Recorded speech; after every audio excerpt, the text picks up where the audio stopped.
Hello and welcome into the Knicks-Verse. My name is George, and if this is your first time here, or you've been here before but haven't subscribed yet, please do so, along with turning on the notification bell. That way you're informed when I drop these videos. Also, the thumbs ups. The thumbs ups are very much appreciated, along with your comments. Love to hear your thoughts and feelings about whatever I say here, or just whatever you're thinking about in terms of the Knicks in general. They help inform what goes on here in the Knicks-Verse. And unfortunately today, there's not much good to talk about. In fact, I'm going to say right now, in my opinion, this is probably one of the worst losses of the season. And I'll explain. Why. I'll get into it. Really disappointed up and down by the whole team, actually, including the coaches. The Charlotte Hornets, they last played on Friday. They lost to the Magic at home. Hornets lost at home to the Magic, so we share that with them, though we've done it twice. Allowed the Magic to come and punish us. Before I get into all of that, though, I do want to show one highlight, and only one highlight, because it's a highlight that we should cherish for the rest of the season. Here it is. Mitch Robinson gets the ball, and he drives and he dunks. This is what we've been talking about here on the Knicks-Verse, and whenever we're doing the shows with Keith and Foxy and stuff, this is what we need. This is what we need from Mitch to do twice a game. Imagine how it would change the defensive structure of the opponent if we had a center who could do that. Well, guess what? He just did it. And, Mitch has a somewhat of an okay handle, obviously good enough to do that. Now, it has to be, the right moment, and there it was. I love this. Look at Kemba, happy. Look at you.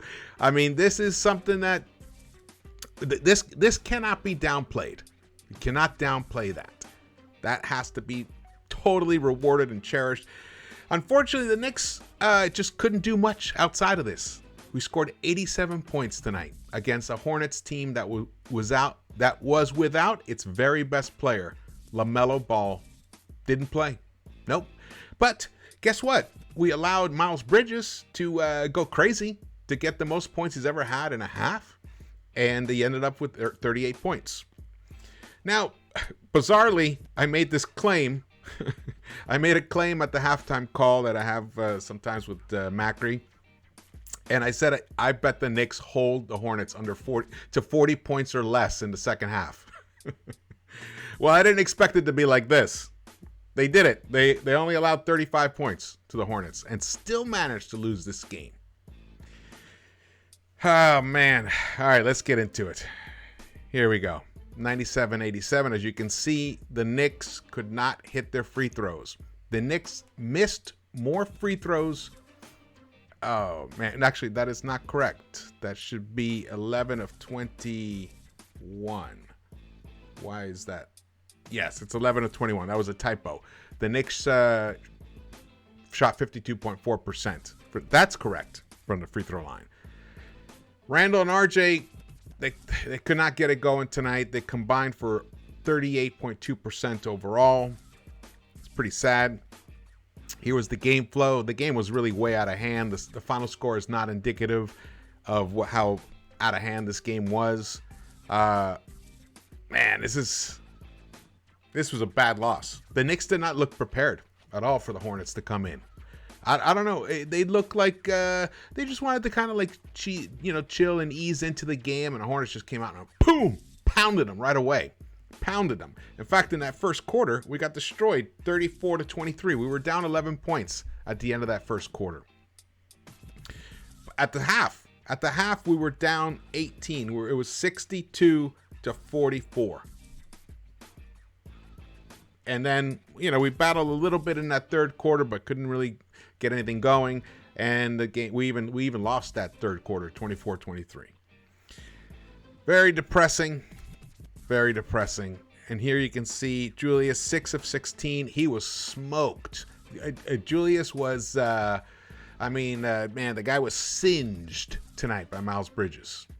Singed. I don't know why it Thibs didn't switch RJ onto Bridges. I guess he was afraid of Hayward going off. But, I mean, when something's not working, why do you keep doing the same thing? It's interesting.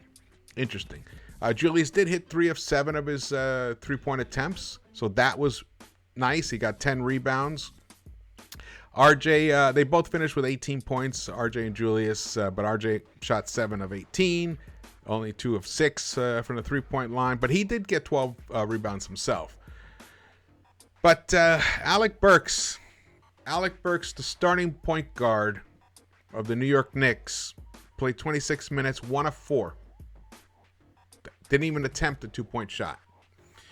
Not at all. In fact, the Knicks in the paint. Oh, I was going to pull this up. I should have pulled this up here. Oh well. Anyway, we were just totally ineffectual in the paint against this team. I mean, nobody could finish. Julius couldn't finish. RJ struggled to finish. I guess RJ did do, what did he do? 5 of 12. Nothing that exciting. But, it's hard. It's hard to win when your shooters ain't hitting their buckets. Look at Fournier and Burks. 6 points each. They've got 25 minutes and 26 minutes, respectively. They pretty much sat in that fourth quarter because the game was out of hand. And finally, Thibs just went with resting players. Another question I have is, where was Deuce earlier in this game? We play the Minnesota Timberwolves tomorrow. It's a back-to-back. Why not give minutes to Bridges when Burks isn't doing it? He's just not doing it today, offensively and defensively. Really, I know we held Charlotte to under 100 points, but that is really not indicative of at all how this game was going. We gave up 62 points in the first half, so. And the other thing is, I will say this. Look, at one point in the second quarter, it was 41-33 with 7:19 left in the second quarter. Obi was in the game. Obi had actually done well. He'd given us, I think he scored 3 buckets in that little stretch there. And the Knicks were able to chop the lead down. They actually got it down to about 5 points, the deficit, should I say. And Obi, he missed 2 free throw attempts. And then, Randall came back in the game. Well, for the remainder of that quarter, the Knicks were outscored 19-11. Yeah. Now, you would have thought, okay, so maybe in that third quarter, I'm going to have a shorter lease on Randall.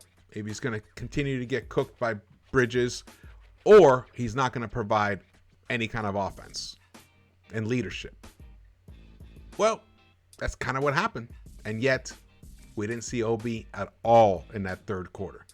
Not until the fourth quarter began was Obi on the floor. And by then it was a 19-point deficit. These are the things that I have problems with. Obi Toppin is being wasted on this team.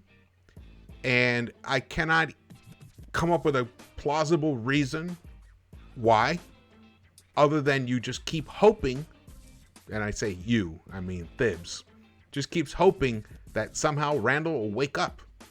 Well, guess what? This was an incredibly important game. Someone had to step up. Someone had to play the RJ role and give you 30 plus. Well, tonight, RJ couldn't do it. Where was the guy? Where was the All-NBA guy? How come he didn't do it? Look, Miles Bridges did it for his team. His team was missing their best player. And Miles Bridges steps up. In fact, let's look at it here. And he gives you 38 points. 14 of 20.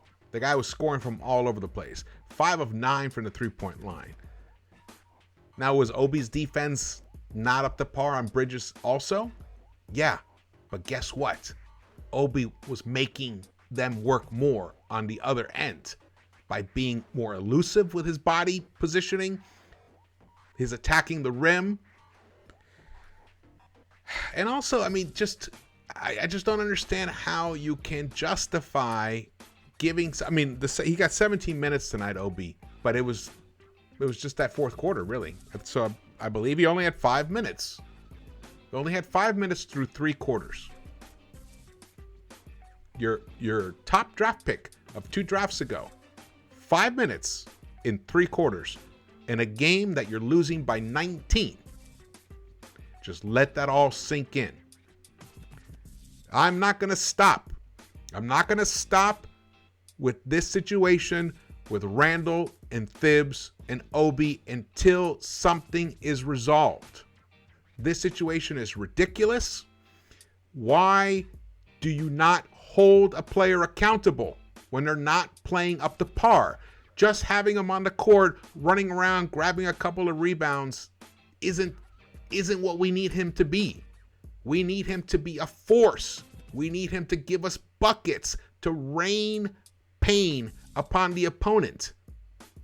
None of that identity was established today. In fact, the exact opposite. He was the one on the other end of receiving the pain from a player.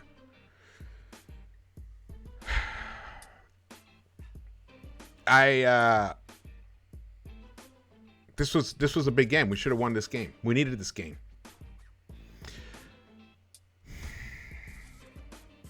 Yeah. Now, again, no point guard, no starting point guard. We keep pushing Burks out there as a starting point guard. Kemba, whatever. He's getting closer. Man, the guy's like I don't know. It's taken forever to get on that court. But even still, he's not the answer. So, I don't even care when Kemba comes back. Seriously. Because it's just going to be temporary.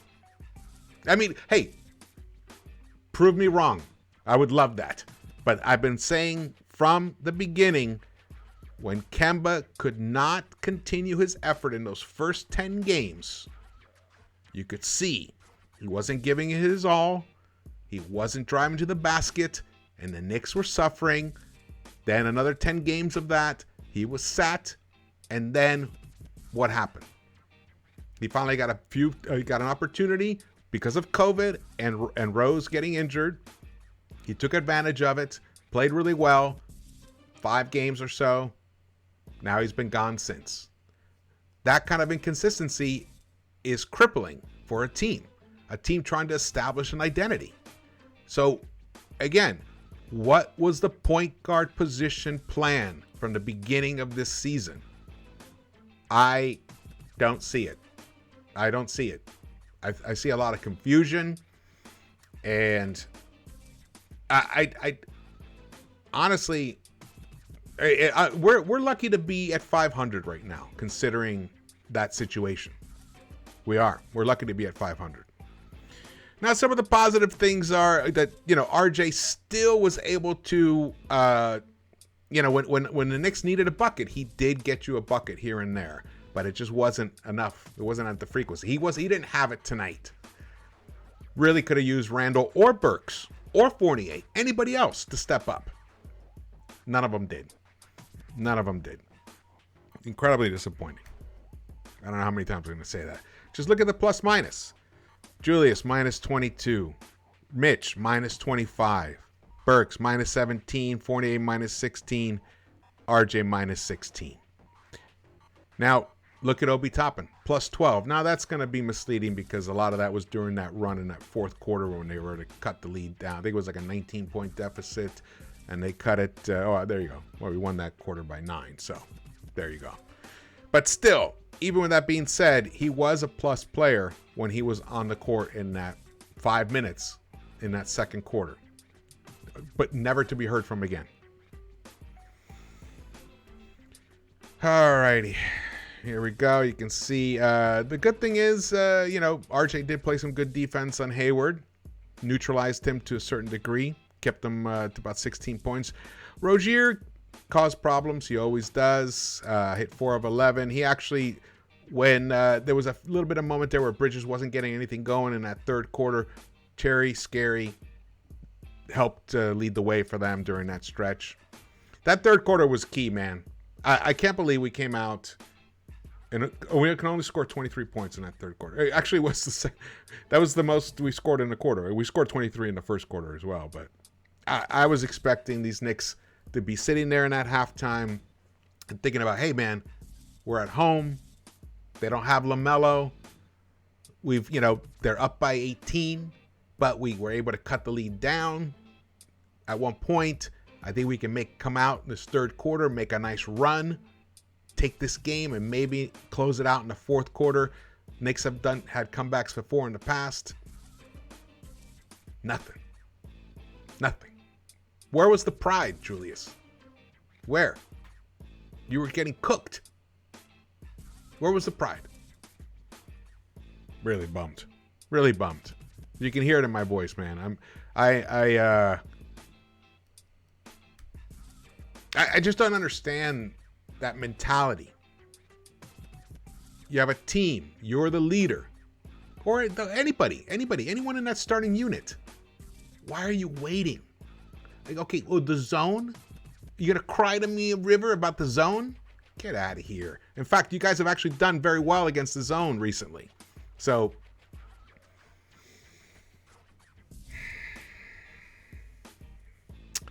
points in the paint. 38-32.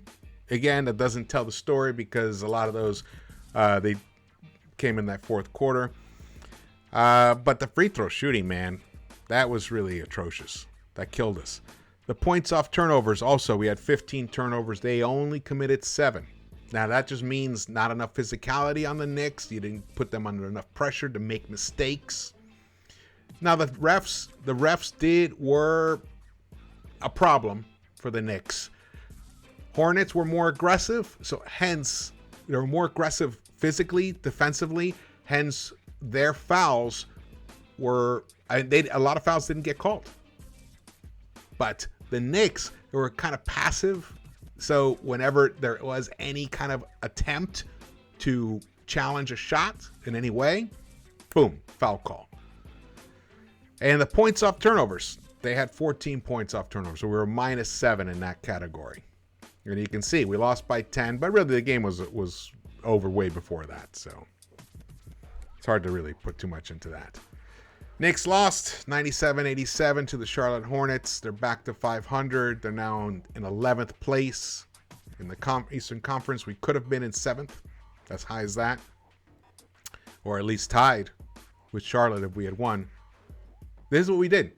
We rolled over. We rolled over to an Eastern Conference rival who's fighting for playoff positioning, just like we are. And we did it at home in front of, I think it was a sold-out audience, on an NBA TV broadcast game. This blows. Let's hope these Knicks can pull this out tomorrow against the Minnesota Timberwolves, who are also not, I mean, they're I think 21-22. They're right there with us in that pack. I mean, they're in a different conference, but still, the point is that in terms of talent and commitment to winning, we should not be out hustled on our own floor, especially 2 days in a row. Tomorrow, I want to see a hungry, ferocious Knicks team come out and just blow those Timberwolves out of the Garden tomorrow. Let's hope so. All right, well, thank you guys so much for watching this. Again, if this is your first time here, please subscribe, or if you haven't subscribed yet, please do so. We're trying to get to 4,000 subs. We're very close. It'd be awesome. I wish I was in a better mood today, but this game took it out of me. Sorry about that. Is there anything else I left off here? Yes. Well, the Knicks, the one good thing is since Christmas Day, the Knicks are 8-4. That's pretty good. All right. Thumbs ups. Drop your comments, and I will see you around.